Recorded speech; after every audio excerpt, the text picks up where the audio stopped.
Nah, moga sahabat sadari dari tahun 1943 malah ya, sampai 1946 marak-maraknya ya, sampai tahun 1955 pengusiran seluruh etnis Cina dari seluruh Indonesia ini ya, yang disebabkan oleh pemusnahan, perampasan, pemerkosaan penerus kerajaan kesultanan.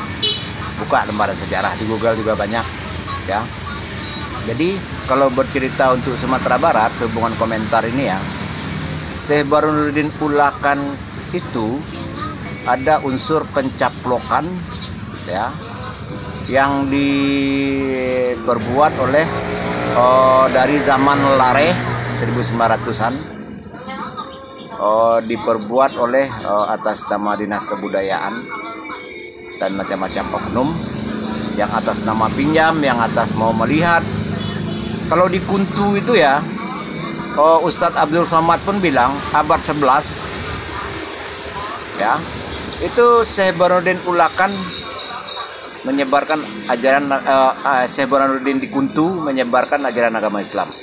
Sampai saat ini masih ada stempelnya, pedangnya, dan lain-lain, banyak bukti.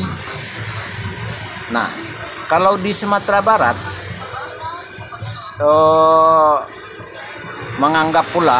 dianggap sampai saat ini itu yang asli Syekh Burhanuddinnya itu masih diragukan ya, karena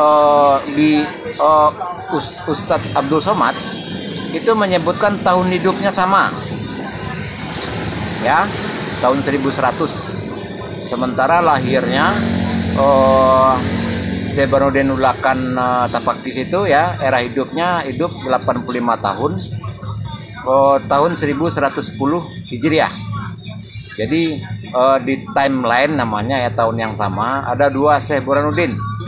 Nah, kalau untuk bukti-bukti di Kuntu tersebut, bukti lebih kuat ya, bukti lebih kuat. Ada stempel, ada pedang. Stempel ini yang berharga, yang syukur tidak dicuri. Jadi selain pencaplokan Pagaruyung yang lokasi saat ini ya, mencaplok-caplok Pagaruyung, padahal Pagaruyung itu di Suruwaso, Saruwaso ada prasasti, sementara Pagaruyung ini tidak ada prasasti. Nah, ini adalah unsur oligarki, orang-orang yang berbuat zolim ya, mengganggu amal jariah leluhur, menyimpang-nyimpangkan sejarah. Ini harus diproses. Makanya Dinas Kebudayaan Medan, Dinas Kebudayaan Riau, Sumatera Barat, Jambi, Bengkulu, dan lain-lain harus duduk bersama dengan praktisi profesional, akademisi, ahli sejarah. Karena pencaplokan ini sangat banyak terjadi ya. Malahan ada yang keturunan Kesultanan Indropuro itu ya, mengaku dia tidak punya suku, dia bukan Minang. Karena sejarahnya pun Indropuro itu berdiri sendiri, sahabat. Banyak yang berdiri sendiri. Tahu-tahu tiba-tiba dicoplok saja oleh Pagaruyung. Dan nggak enaknya lagi, rata-rata menganggap ranah Minang itu cuma Luhak Nantigo. Selebihnya tidak Minang. Oh, itu daerah rantau. Oh, itu daerah posisi ya. Nah, ini bisa merusak rasa persaudaraan oleh tokoh-tokoh yang saat ini jika tidak bertanggung jawab. Nah, sampai-sampai merusak rasa kebangsaan.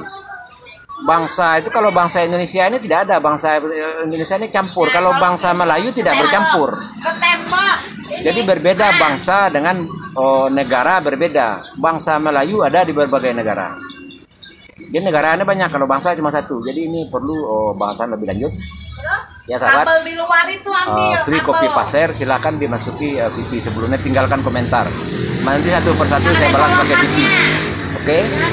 Wassalamualaikum warahmatullahi taala wabarakatuh. Banyak yang harus kita clearkan, mulai dari unsur gagal paham kosakata adat, kosakata budaya, paham kosakata Melayu, kosakata suku, kosakata marga, sistem yang dibangun Belanda untuk merusak menjadi perdebatan sepanjang zaman. Jadi harus ada pertemuan Jong Andalasraya, Jong Java, Jong Celebes, Jong Borneo, Jong semuanya dari unsur ahli sejarah. Wabillahi taufiq wal hidayah. Assalamualaikum warahmatullahi wabarakatuh.